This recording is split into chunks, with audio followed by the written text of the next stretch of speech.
कभी सोचा है आपने कि क्यों हमारे नए साल के रेजोल्यूशन फरवरी आते आते दम तोड़ देते हैं? क्यों जिम की मेंबरशिप लेने के बाद हम बस पहले हफ्ते ही जा पाते हैं? हम सब अच्छी आदतें बनाना चाहते हैं, पर कहीं ना कहीं अटक जाते हैं। क्या इसकी वजह यह है कि हम में इच्छा शक्ति मतलब विल पावर की कमी है, या फिर सफलता का कोई और ही राज है जिसे हम समझ नहीं पा रहे? बिल्कुल। और आज हम इसी गुत्थी को सुलझाने की कोशिश करेंगे जेम्स क्लेयर की किताब एटॉमिक हैबिट्स में दिए गए विचारों के जरिए।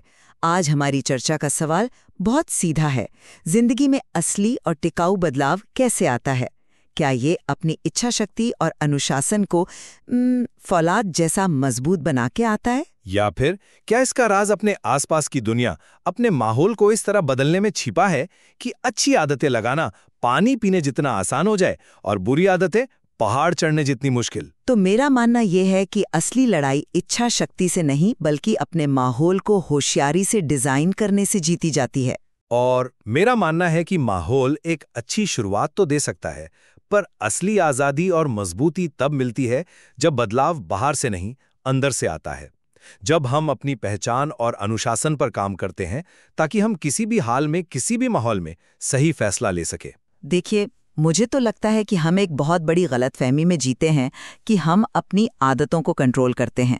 सच तो यह है कि हमारा माहौल हमें कंट्रोल करता है। सेल्फ कंट्रोल या आत्मनियंत्रण पर भरोसा करना ऐसा है जैसे किसी कागज की नाव में बैठकर तूफानी समंदर पार करने की कोशिश करना। ये बहुत थका देने वाला है और ज्यादा देर तक नहीं चलता। किताब का एक उदाहरण इस बात को शीशे की तरह साफ कर देता है। एक अस्पताल की कैंटीन में लोग सोडा बहुत पीते थे। उन्होंने क्या किया? बस एक छोटा सा बदलाव। जो फ्रिज सिर्फ सोडा से भरे रहते थे, उनमें पानी की बोतलें भी रख दी। किसी को लेक्चर नहीं दिया, किसी को टोका नहीं। नतीजा, पानी की बिक्री 25% बढ़ गई और सोडा की 11% घट गई। क्यों? क्योंकि जो सामने दिखा, जो आसान था, लोगों ने उसे चुन लिया। यही हमारी जिंदगी का सच है। अगर आप रोज गिटार बजाना चाहती हैं तो उसे केस में बंद करके अलमारी के अंदर मत रखिए। उसे अपने सोफे के पास रखिए जहां आपकी नज़र पड़े।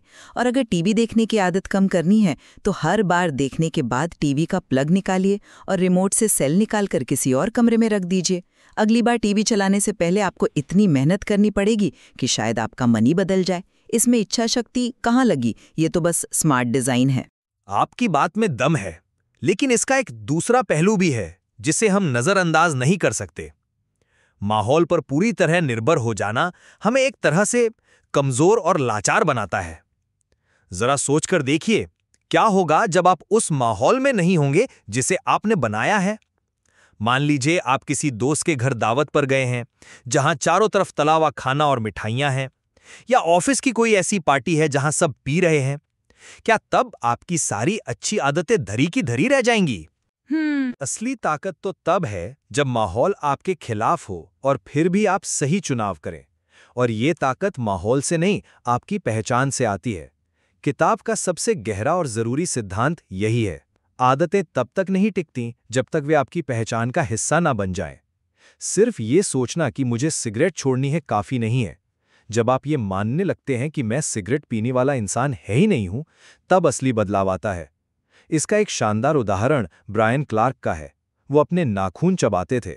उन्होंने ये आदत इसलिए नहीं छोड़ी कि उन्होंने अपने हाथों पर कुछ कड़वा लगा लिया। नहीं, उन्होंने मैनिक्योर करवाना शुरू किया। जब उन्होंने अपने साफ सुथरे सुंदर नाखूनों को देखा तो उन्हें उन पर गर्व होने लगा। उनकी पहचान बदल गई। वो अब नाखून चबाने वाले नहीं रहे, बल्कि एक ऐसा इंसान जिसके हाथ सुंदर दिखते हैं बन गए।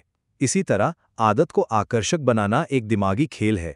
ये कहने के बजाय कि उफ, मुझे सुबह दौड़ने जाना है, अगर आप ये कहें कि अब समय है अपनी ताकत बढ़ाने और फुर्तीला बनने का, तो आपका पूरा नजरिया बदल जाता है।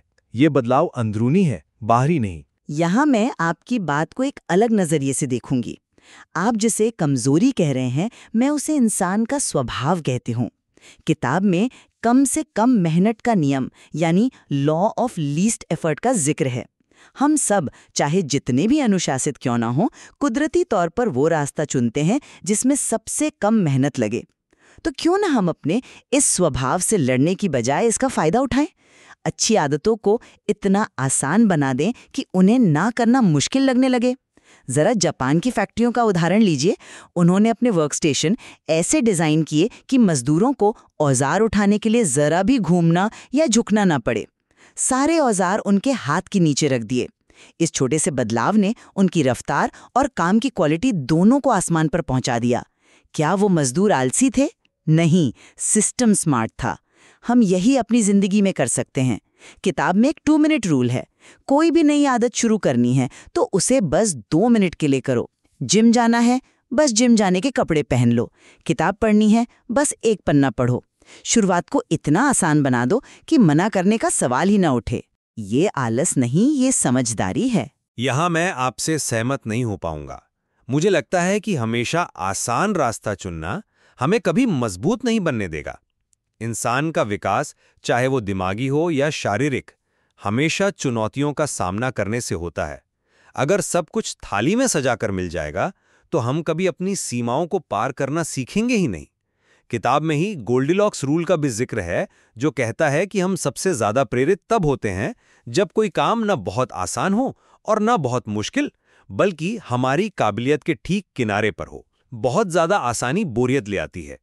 सोचिए, अगर आप रोज जिम जाकर सिर्फ 2 किलो का वजन उठाते रहें तो क्या कभी आपकी मांसपेशियां बनेंगी? कभी नहीं। आपको धीरे धीरे वजन बढ़ाना होगा, खुद को चुनौती देनी होगी।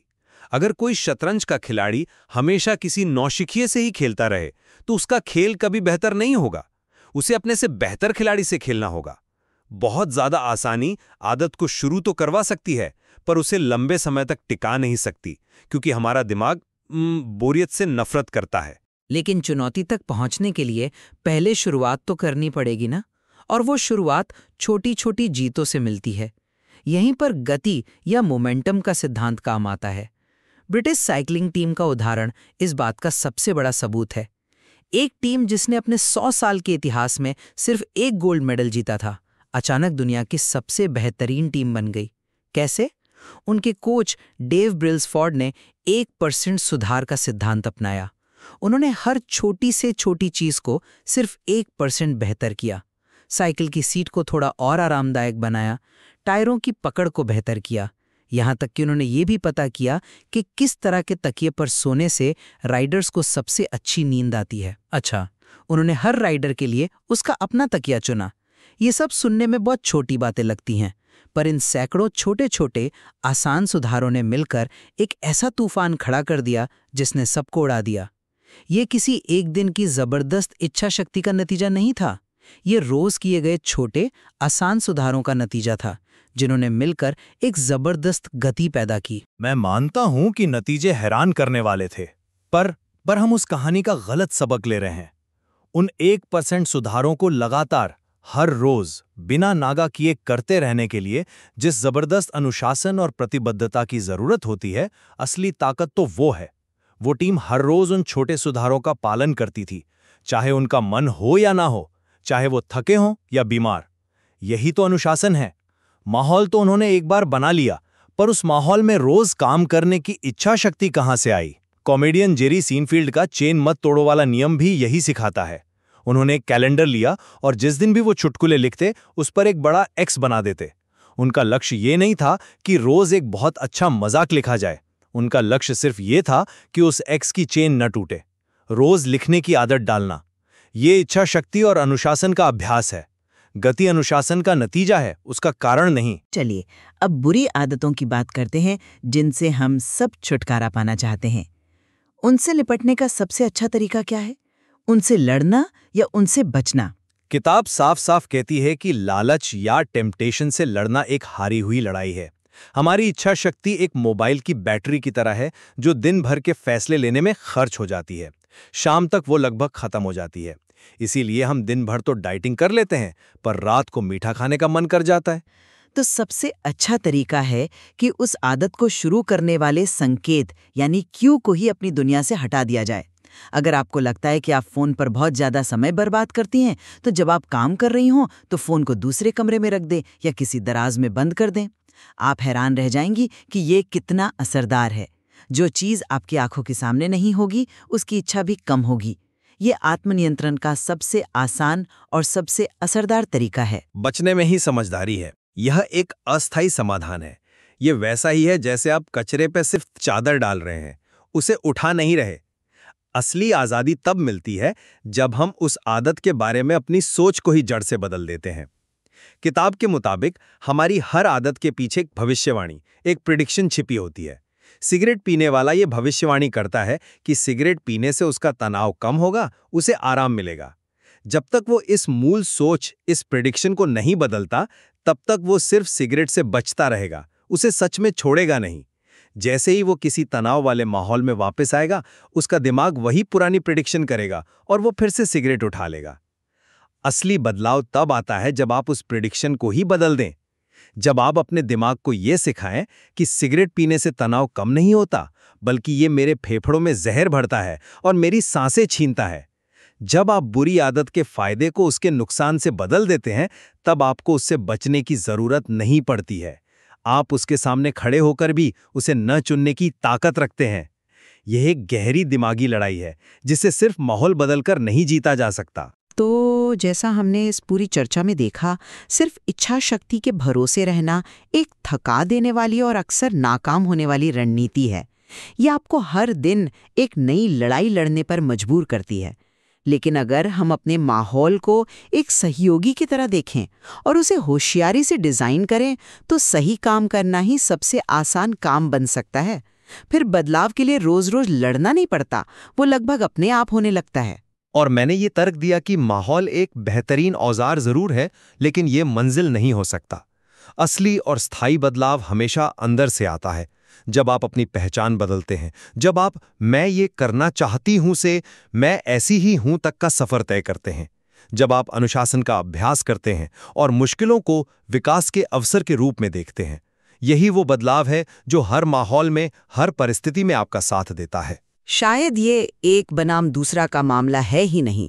सबसे असरदार रास्ता इन दोनों को मिलाने में हो सकता है। आप अपने माहौल को बदलकर अच्छी आदतों की शुरुआत को आसान बना सकती हैं, ताकि आपको शुरुआती जीत मिल सके और आप निराश न हों। बिल्कुल। और फिर उस शुरुआती सफलता से मिले भरोसे और प्रेरणा का इस्तेमाल अपनी पहचान और अनुशासन को मजबूत करने में कर सकते हैं, ताकि आप उस रास्ते पर लंबे समय तक टिके रहें, तब भी जब माहौल आपके पक्ष में ना हो। तो असली सवाल शायद ये नहीं है कि कौन सा रास्ता सही है, बल्कि ये है कि आपकी आज की ज़रूरत क्या है। क्या आपको शुरुआत करने में मुश्किल हो रही है या शुरू की हुई आदत पर टिके रहने में? इस किताब के विचारों में यकीनन सोचने और सीखने के लिए बहुत कुछ है।